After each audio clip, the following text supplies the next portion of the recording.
Pawan and రీతుది. I'm very sorry, అలా ఖచ్చితంగా తోసకూడదు. ఇది బిగ్గెస్ట్. కానీ అవసరంగా సాగదీశారండి ఈరోజు మాత్రం పవన్ది. ఆ మోకాల మీద కూర్చోపెట్టేసి సారీలు చెప్పించేసి అసలు ఏం సాధించారనుకుంటున్నారు అసలు మీరు? ఇప్పుడు నాకు చెప్పండి బిగ్ బాస్, మీరు ఒక అమ్మాయి రమ్య మోక్ష అనే అమ్మాయి ఇంట్లోకి వచ్చి నేషనల్ ప్లాట్ఫామ్ మీద కళ్యాణ్ని అమ్మాయిలు పిచ్చోడు, అమ్మాయిల మీద చేతులేస్తాడు అని చెప్పేసి ఒక క్యారెక్టర్ అసాసినేషన్ చేసినప్పుడు కూడా మీరు అమ్మాయిని ఒక రూమ్లో కూర్చోపెట్టేసి నోరు బాగుంటేనే ఆ కిరీటానికి విలువ, సో అది ఇది అని చెప్పేసి మీరు నార్మల్గా మాట్లాడేసి సాఫ్ట్గా డీల్ చేసేసి పక్కన పెట్టేశారు.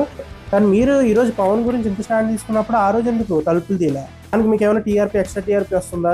బిగ్ బాస్కి అలా మాట్లాడేవాళ్ళు, అలా క్యారెక్టర్ అసాసినేషన్ చేసేవాళ్ళు, అది అబ్బాయిల మీద క్యారెక్టర్ అసాసినేషన్ చేస్తే ఇంకా బాగా టీఆర్పీ వస్తుంది ఏమన్నా, అది ఏమైనా ఉంటే చెప్పండి. సో ఇంట్లో ఉన్న అమ్మాయిలందరూ నేర్చుకుంటారు.